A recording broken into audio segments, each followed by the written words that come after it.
The Tom Woods Show, episode 777. Prepare to set fire to the index card of allowable opinion. Your daily dose of liberty education starts here. The Tom Woods Show. If you're a homeschooling parent and you're tired of running yourself ragged, then check out the self-taught Ron Paul curriculum. And check it out through my special link where you get 3 free bonuses totaling $160. My special link? ronpaulhomeschool.com. Folks, I've just released another free ebook, this one called Education Without the State.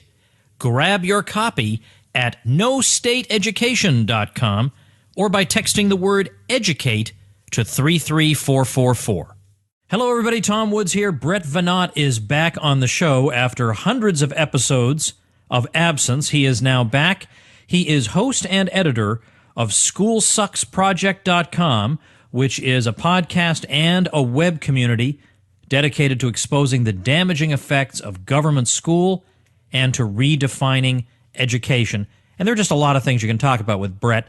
If you've listened to his podcast, you'll know that he discusses a wide variety of topics, and I'm going to hit a wide variety of topics here. By the way, in my email that I sent out just the other day talking about what I was going to cover this week, I mentioned that I was going to talk to Kevin Gutzman about impeachment, the impeachment power and the history of it and what it's all about, as a sort of wishful thinking thing. I mean, here we are coming up, if you're listening to this the day of release, tomorrow is Election Day 2016, and what makes the Tom Woods Show different is that I want to be talking about impeachment the week of the election rather than talking about the wonders of democracy or whatever else. But it turns out I didn't realize Kevin has the flu, so we probably won't be able to have him on until next week. So just stick around. I haven't forgotten. We are going to talk about impeachment. It won't be immediately after the election, which would have had tremendous effect. Would have been great. But we'll get to it. Anyway, let's talk to Brett Veinotte. Brett, welcome back to the show. Tom, it's great to be back. I've become such a big fan of the Tom Woods Show since you last had me on. I listen to almost every episode. Oh, it's wonderful of you to say. Thank you very much. And as you know, as a matter of fact, you are a star of my recent ebook, Education Without the State. I took the transcript of our chat many hundreds of episodes ago, and I made it part of that book, and people are liking it so far. So remember, folks, that's at nostateeducation.com. You can download that baby. If you like what you hear from Brett, you got more where that came from in that book. Now, over at the School Sucks Project, you have your podcast that has many episodes. Now, how many are you at this point? Oh, I don't know. I mean, with all the bonus episodes we do, probably around 600, I would say. Okay, I have surpassed you. Indeed, yeah. That's right, because back at the time, we were neck and neck with you having a slight edge the last time we spoke. But you talk about so many topics, and the funny thing is, just as we were about to go on, I was talking about a book, the subject of my episode 776, Unleash Your Inner Company. And I was saying what's notable in its absence in this book is school. Here's a guy basically trying to teach you how to start a business, how to figure out what your purpose in life is professionally. And what's notably absent is school, because you wouldn't have learned this in school. Nobody teaches that stuff in school. And what you said to me was kind of funny. You said, yeah, you know what's also absent from my podcast is school. We don't talk about school, boring, been there, done that. We talk about education, which is a different thing. So let's start there. What does that mean? Well, I mean, could you imagine a podcast about like public school policy? I mean, there might be one, but it would just be so unbearable. I have this vision with School Sucks. We live in a time where like a political libertarianism, like the prospect of it looks pretty bleak right now, considering, the candidates for president this year. But that wasn't the case when I started the show in 2009. It was right in the midst of, or right after the Ron Paul revolution. There was a lot of energy and there was a lot of optimism for the future.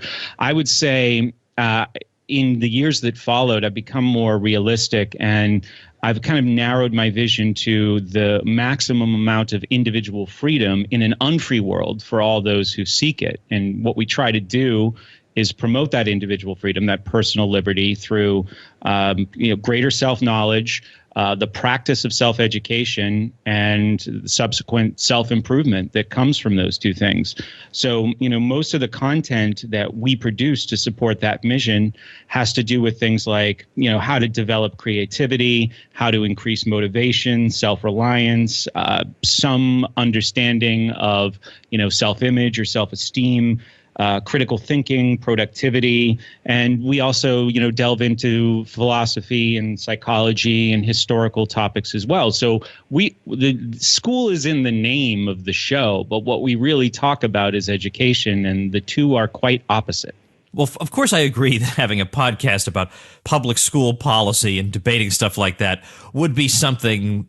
I bet in hell they have that podcast. I bet that podcast is just running constantly about public school policy, for heaven's sake. But having said that, I guess I do want to ask you a bit about a public school policy or a school policy. Sure. I'm sure it's not confined to the public schools.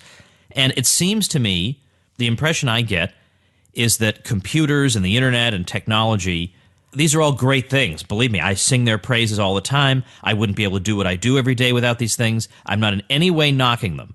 But what I am knocking is they're taking over education to the point of absurdity. It's absolutely everywhere, and it seems to me like it's doing it for the sake of doing it. It's technology for the sake of technology. Do we have evidence that because kids are getting their homework on the internet and delivered to them through an app, that this is making them retain more information or ask more critical questions or anything? I suspect the question answers itself. Well, I think that, there's two stories that people like to tell about how technology can save the precious schools. And the first one is this Indian, he was the head of some kind of educational technology company. His name was Sugata Mitra, and he did this experiment where he put like a touchscreen computer in a hole in a wall in a rundown area in New Delhi, India. And the children came up and they taught themselves how to use the computer in like a day. Right. And then, of course, there's the one laptop per child program that I think was done in Ethiopia, and they got great results as well. So they said if if technology can change people's lives in these horrible conditions, certainly we can just fill our inner city schools with them and revolutionize the system. The people promoting these stories this is just the latest version of give us more money, right? Because you're talking about huge upfront costs and then the implementation costs for these types of new technology. This is the latest trick of that, So I think what people are finding is that if schools are high performing already, the technology can be a kind of enhancement. But if schools are struggling, the technology isn't really making that much of a difference. In fact, they're making the situations in some of those schools actually worse because the cost of implementation and maintenance is further straining already strained budgets, like in inner city schools. So if people care about education, technology is a nice enhancement. But if it's in, a community or a culture where education is not the focus, then it's utterly useless, if not damaging. So the idea that this is going to revolutionize, the struggling school, that has not been the case in over a decade of research on that. The one thing that I would be really happy to see done with technology, but I don't think is being done in the schools, would be, with the parents' permission, something like teaching kids how to start a WordPress blog and learn how to get their opinions out there, or how to make a YouTube video and express themselves online. And these sorts of things that most people don't know how to do, but probably would like to, and I think could accomplish a lot if they knew how to do. This is a practical thing. Whereas it seems to me that if my student is taking, I could see calculus maybe having some benefits with a computer, but if my student is taking Algebra 1, there's no real enhancement in doing that on a screen as versus on a piece of paper. So the nice thing about the Ron Paul curriculum is that it does focus on teaching people how to start a blog, how to do these things that not only do they teach you ideas, but it teaches you how to express the ideas, how to be part of the marketplace of ideas. And frankly, it's not surprising that an institution that is so, I think, hostile to independent ideas is not exactly going out of its way, tripping over itself to teach people how to get their fresh, independent ideas before the world. Right. So what you're talking about is teaching young people the benefits of technology. Instead, what I see happening is that this technology is becoming a kind of slave to the failing pedagogy, right? It's just becoming another kind of enforcement tool. Now, one of the side effects of that is, what kind of attitudes is that going to build in young people towards these technologies, right? So the example that I would use is in the 1960s, President Kennedy began a national fitness program in the schools, right? 50, 60 years later, kind of attitudes nationally did that produce towards physical fitness? We live in the fattest country in the world, perhaps the unhealthiest country in the world, as far as like self-inflicted lack of health is concerned, through diet and sedentary lifestyle. So school, the same thing is true with reading. What are most people's attitudes towards reading? Reading was something that was imposed on people in school, and therefore they develop a very negative attitude that unfortunately lasts for most people the rest of their lives. And technology could also, have a similar fate because of how it's being used in schools. You've been talking a lot on your podcast about education and school being different things, and so that's why I wanted to lead off with that. Sure. And I know it's easy. I mean, it's easy for me and easy for you to say education and schooling aren't the same thing, and just because, you're sitting in a brick and mortar institution that's called a school doesn't mean you're getting an education, and just because you're not doesn't mean you're not. But what does that actually look like in practice? Let's take somebody who has, let's say, graduated from a public high school, but really doesn't have a whole lot to show for it. I mean, isn't exactly quoting Shakespeare at the drop of a hat. Mm-hmm. But we wouldn't say, well, I guess your opportunity for education is over forever. Oh, of course not. That would be a very impoverished way to look at it. But what does a person do at that point? I didn't really get the kind of so-called well-rounded education I was supposed to get. What do they do? How do they get it, practically speaking? Well, that's after 15,000 hours of the public school, how do they know they need it? Because what they've been given is a kind of counterfeit education. I mean, if you look at the narratives that are emerging out of higher education, students today, and the know-it-all attitudes that they take on so many subjects, it's not like they're aware of the fact that they weren't educated. I mean, the people. One of the most important distinctions I try to make on my show is between schooling and education, because people have to know they're not synonyms. For so long, people just assume they're the same things. I went to school, therefore I'm educated. You've heard so many times people called educated because they have a PhD or a master's degree. Does that mean that they are actually competent as independent thinkers? I certainly don't see a lot of evidence of that in the media or even in academia. So there's an interesting question that I would insert before that, Tom, is like, how would they even discover that they actually need to be educated, that their schooling was not education? I don't think everybody realizes that. Yeah, that is the real key, isn't it? And especially because they feel like I completed the institutional expectations. Mm-hmm. I have the official piece of paper. So that's what an education is. Yeah. Unfortunately. Yeah, that's what an education is. All right, let's move on to higher education. You have a podcast and a project called School Sucks. Okay. And I understand the spirit behind that. And of course, it's not that you're against education any more than Roger Waters was against education when he wrote that song. Mm-hmm. But it's the institutional structure. It's the setting in which it takes place. All right, fair enough. But once somebody has completed that, once somebody has turned 18 and has actually gone through the traditional public school route, how does your School Sucks approach then apply to higher education, about the decision to go, and then if you do go, what should happen next? Do you guys think about that on the show? Yeah, absolutely. And, I encourage people to, I worked for years as a teacher in secondary school. And then after that, I ran a tutoring company. And one of the goals of this tutoring company, I was the vice president, was to move, I'm not going to say the name of the company because it still exists and I'm not a part of it anymore, but the name of the company was suggestive of this idea that we're trying to move people into the top tiers of higher education.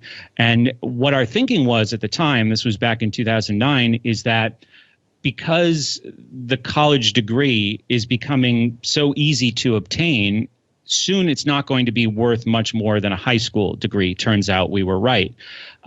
What our thinking was at the time is if you're going to go to college, you have to go to one of these top tier schools, a school that has a large endowment, a school that can change very rapidly, and the education that students receive there is reflecting the changing industry outside of the school. So the example that I always give on my show is I graduated from high school in 1995.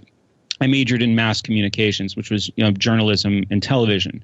So while I'm in college from 1995 to 1999, outside of this small school with no endowment, the entire communications industry is being revolutionized by this digital age. Nobody told us. So in 2000, I went out into the work world knowing how to use Adobe PageMaker for Windows 95 and knowing how to use Hot Wax to lay out a newspaper. But those skills weren't really useful in the communications world that I was interviewing for jobs in the year 2000, in the year 2001.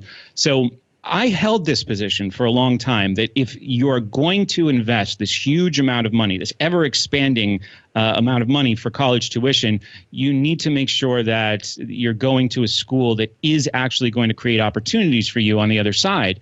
When I talked to Zach Slayback from Praxis, he actually said that, having a degree from, like, say, an Ivy League school, it could even be a kind of liability because people don't want to hire you in entry-level positions because they know you're just going to be off to do something else in a year or two. Why would this person want to work here and do this? So I'm really at a difficult place right now as far as giving advice there, Tom. And I actually used to be a college consultant. I walked away from it because I didn't like what I had to tell people to stay competitive in that field. Like, college was the 13th grade. You had to go there. The whole purpose of high school was going to college. And, what I think about now is how to get people, not when they're 18, because I think that creates additional challenges, but how to get people when they're 13, 14, interested in, entrepreneurship or making their own job instead of just following this path to getting a job where you're going to be taken care of. So I would start much earlier. I think by the time someone is 18, they're in a very, very difficult position having a lot of those realizations. Yeah, that's why when I'm talking to my kids and I've got some interesting project that I've launched or I'm trying something new, and sometimes I succeed and sometimes I don't. But I tell them in both cases, first of all, I don't want them to view me as infallible and everything always goes right for Dad. Mm-hmm. So that if anything ever goes wrong for them, they feel like their lives have no meaning. But I want them to learn from what I learn and learn from what I learned through mistakes and successes, and just to get them thinking that it's possible to live their lives in a way other than, and it's the way I always put it, sitting by the phone waiting for somebody to call them with an opportunity. Absolutely. That can't be the right way to live your life, where you everyone tells me I've got to do the following thing. Now, look, I went to college and then I got a PhD, so I'm going to come right out and say that. That's true. But if I had it to do over again, I'm not sure. Certainly in 2016, that'd be a stupid thing to do. In history, you'd be crazy to be going to get a PhD now. Right. There's no job for you on the other end of that. I would definitely not be doing it. I did do it at the time. I'm not so sure how much I've used that.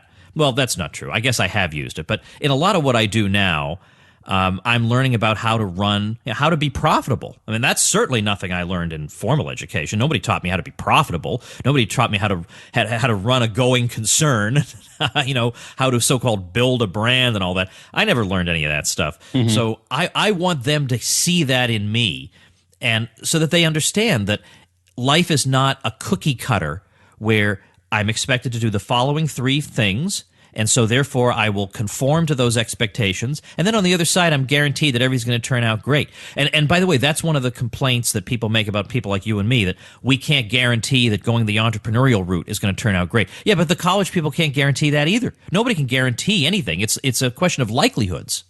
Yeah, and at least in the former, you can be on a self-directed path. So I made this decision to major in communications. I talked about this in a recent episode of my show, based on something that I wanted to do or decided I wanted to do when I was 12 years old. I love baseball, and I thought it would be cool to be like the play-by-play guy on television. I said, that's a neat job. That's the job I want. So when it came time, I was so apathetic as a student because I hated school so much. When it came time to pick a major in college, I said, maybe I thought of an idea when I was 12, so I'll major in that. And what I realized, reflecting back now on almost 40 years of life, is that there was some kind of need or some kind of drive that was a part of who I am from a very young age to want to speak publicly, to be an entertainer, and also to recognize and to help young people recognize the opportunity of this time. I found a way to do that, despite getting hung up in college and getting a useless degree, getting sidetracked that way for 4 years. This time allows me and the opportunities that exist in this time have allowed me to find the way to have a vocation that's very, very connected to, the core of my being. And that wouldn't have been possible 20 years ago. So that's something that I hope young people will realize. Is it guaranteed success? Absolutely not. But at least I get up every day and, I'm excited. I certainly remember getting up in the morning and not being excited to go to work. When I was a teacher in a school, at the end of that, it was absolutely dreadful. As soon as I wake up now, I'm out of bed, I'm making coffee. I can't wait to get into my office and start reading or start recording. I love when I have like a video project or an audio project to edit. It's just so exciting to me. And it's an opportunity of this time. And I think that people, as they just march down this path that's laid out before them, high school, then college, then career to take care of you, they never get to experience or enjoy any of that. Now, some people do, obviously, but it's a minority, and I would like to see it become more people. And I don't want to disparage people who have traditional jobs, because a lot of them find these very meaningful. Absolutely. And they enjoy doing them. So it's not to say, I had last week, this is another analogy. I had a guy who is the co-creator of a documentary called The Minimalists. And it boils down to a lot of people are just trying to get a lot of stuff, and they accumulate more stuff and more stuff and more stuff, and it's not meaningful to them. And it's like they're chasing their own tail, basically, and it's not meaningful in the long run. But at no time did he say, therefore, I'm going to tell everybody that you shouldn't have the following items, or you should live your life this way or that, because he realizes that different people have different values, and they're going to find different things meaningful. Yeah. And the same thing holds here. So I don't, even though I go off on tangents about this a lot, I don't want people to think that I'm putting anybody down, but I am saying that I know a lot of you who are listening to me who are living that kind of lifestyle are craving Brett's lifestyle. And that's the thing that we're speaking to here. Yeah, and I think I'm glad you pointed that out, because I do this a lot. I catch myself doing this a lot. I superimpose a lot of my professional experiences onto other people and that I don't even know. Like for me, in education, I would just learn my way out of one job after another. I remember, starting working as a residential counselor in this boarding school. Wasn't even educational. And I would give kids medication. I was certified to do that. And then I realized all the problems with that. So I said, okay, I need to leave here and move laterally in this organization to being like a teacher's assistant, and then moving up in this organization as a teacher. And every job, just after I, sat in it for a year, all of these problems would start to emerge. And I'd say, I'm not helping people here. Even when I got into tutoring and I'm just kind of shuffling kids into college through, working with them on something like the SAT or doing college consulting and helping them write essays, I'm part of the problem. I was an enforcer for the public schools by doing academic tutoring, going to a kid's house saying, you're getting C's, you need to get B's. Something's wrong with you until you get B's. That's what your parents basically told me to tell you. That's what the school basically tells me to tell you. None of that felt good. So my career just kept changing based on these problems that would become apparent to me until there was nowhere left for me to go. SAT tutoring is not the worst thing, or standardized test tutoring. I actually think a lot of those tests have opportunities to develop critical thinking skills, but I just wasn't excited about going to work anymore. And eventually, I think I was 35 or 30, this is just a few years ago, I said, where can I go from here?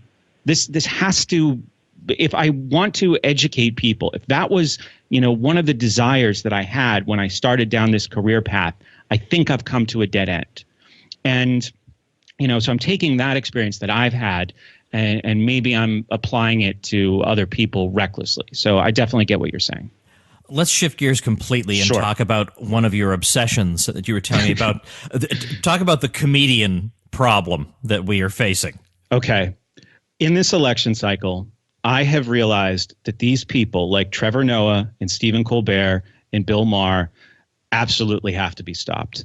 And I think that maybe we need to convene some kind of conference where every single libertarian or even conservative media producer is assigned one of these people. And it is we have to devote, 5 to 10 hours a week on just absolutely taking them down. And I really want John Oliver. Do you know who John Oliver is? Yes. Yeah, I have had it with that guy. And, this was like a very edgy, this kind of iconoclastic and irreverent form of comedy in the late 90s. But it's so worn out now, shows like The Daily Show and Real Time with Bill Maher. And they are just complete shills for the political left and for Hillary Clinton. And they're not even shy about it anymore. And I think this setup that they have is, if you can laugh at somebody, you're better than they are. That seems to be the narrative that goes through every single one of these shows. Is we can always find a reason to laugh at Donald Trump, or I remember when it was Ron Paul or Mitt Romney, whoever it is. We find a reason to laugh at them, and that means that we are better than them. We sit at the adults' table politically, and I just feel like as I'm fighting against the public school system on my show, I realize that, these are the people that young people are really learning about politics from, or think they're learning about politics from. They're getting these easy answers. This is the sophisticated way of thinking. They're not getting any objective view of any of these situations. And I feel like there needs to be a more concerted effort to take these people down, or at least pointing out the tactics that they use.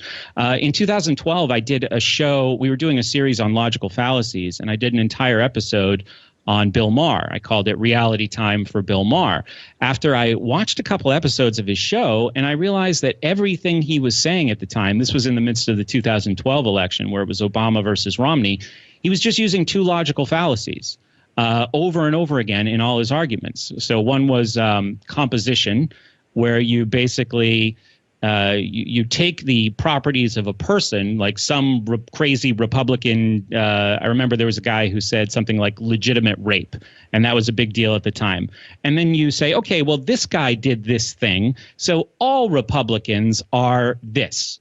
And then the division fallacy was to make some kind of rule for like, all corporations are bad. Mitt Romney is part of a corporation, therefore Mitt Romney is bad. So they're like opposite fallacies of each other, but he would just use them interchangeably to create hour-long shows. If it wasn't for these fallacies, he and his guests would just be sitting there in silence. So I thought that there was a way to go after these people based on, them breaking the rules of logic. But then I just realized that if that doesn't work, if you expose that, they just call you names, So it's something that is incredibly frustrating to me, because I feel like they're misinforming the people that I want to reach and inform. And I'm serious. Like, in the background right now, I am developing plans to take them on a weekly basis, hopefully with the help of other comedians who are kind of awake to the reality of the liberal media, other libertarian or conservative leaning media producers. I want this to be a project, even if it needs to be a whole separate show. This is something that I really want to get serious about doing. Yeah, get serious, so to speak. Yeah, that's a good idea. Now, bear in mind that your point about you should do it with comedians is really central, because there's nothing worse than somebody doing a funny routine and then a libertarian comes along with a stern point-by-point rebuttal. Mm-hmm. People think, oh, this guy is as thick as could be, is missing the whole point. This is just comedy. But if you come back at it with comedy, that's all the better. And we have some talent in that area. Yeah, absolutely. And I think that's really, really important. You know, George Carlin said one time, as far as like mixing politics with comedy, at the point of laughter is the best place to insert new ideas. And it seems like these people, the Colberts and the Mars and the Jon Stewarts and the Trevor Noahs and the John Olivers, they seem to know that. And this is a very, very powerful kind of political manipulation, pushing people into left-wing thinking as if it is the only rational way to think. I mean, that's one of the narratives that exists in their programs. You can think like us or you're an idiot. And they basically just come out and say that. So I think, yes, it can't be like some kind of dry, like, oh, this is, they're wrong and here's why, because hasn't he seen this chart from the St. Louis Federal Reserve? Exactly. And they say, come to Pleasure Island and have fun with us. Look at them all serious, with their charts.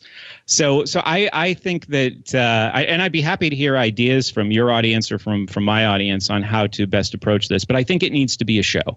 And I think it needs like a sustained and concerted effort.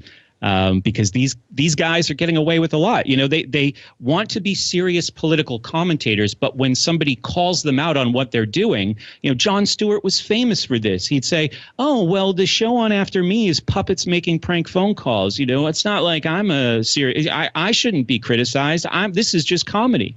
But it isn't. It's something that, especially as far as young people, high school and college age students. I mean, I started watching The Daily Show, I think when I was maybe like a junior, sophomore in college is when that show came on. I took it pretty seriously. And the whole, like, I get my comedy from Fox News and I get my news from Comedy Central. That's a quote that I've heard. That's a big problem. Not that getting your news from Fox News is ideal, but the idea that is news, that is the truth, especially considering how deceptively those shows are edited and how people are brought on and made to look like fools entirely in the editing room. Happened to Gavin McInnes. I'm sure you're familiar with who he is, and he talked about it on his show. I think some exposing is needed there for sure. Okay, how do people get to the School Sucks Project and podcast? Absolutely. SchoolSucksProject.com is our website.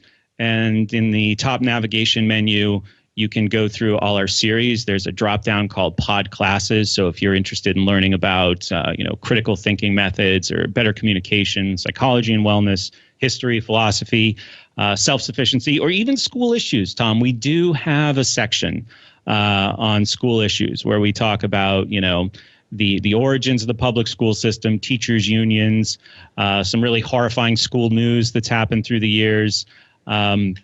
It's all there.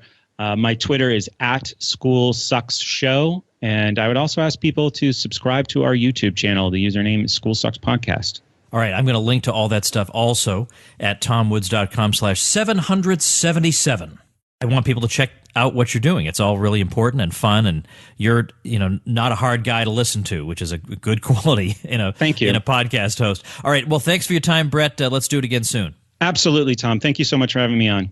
All right. Now, this, I hope, will warm your heart. I moved a few months ago to Central Florida.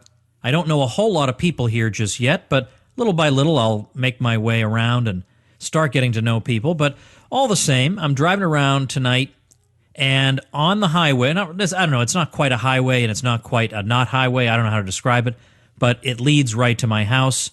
And I'm behind somebody who has an Adam Kokesh-style Freedom bumper sticker and an End the Fed bumper sticker and a couple of other bumper stickers. And I thought, there's a decent chance this guy may know who I am. This would be interesting.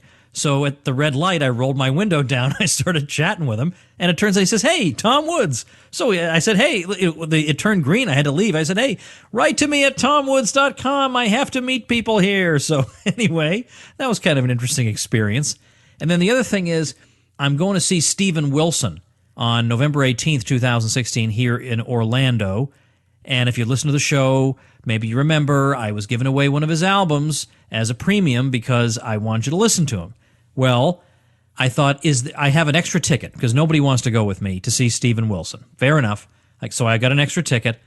And I thought, do I have in my private Facebook group for the supporting listeners, supportinglisteners.com, do I have in that group somebody who is not only from Central Florida, but who is also a Steven Wilson fan? And it turns out the answer is yes, and I will be having dinner with this guy and his wife before the concert. I mean, it's amazing. Life's just amazing. What can I say? All right, another amazing thing is a brand new, you'll never believe this, would you believe? Another website created by a Tom Woods Show listener. Hard to believe, right? But yet, there it is, povertyandgrowth.com. And the basic gist of the site is why are some people poor and other people rich? And more generally, why are some countries rich and some countries poor? Why is that? What are the factors that go into accounting for that? But beyond that, the site also talks about foreign policy, the follies of interventionism. So I think you'll really enjoy it. It's brand new, but based on what they've got so far, I think it's going to be really tremendous. So you can check them out at povertyandgrowth.com. I will link to it at tomwoods.com/777 as the listener website mentioned.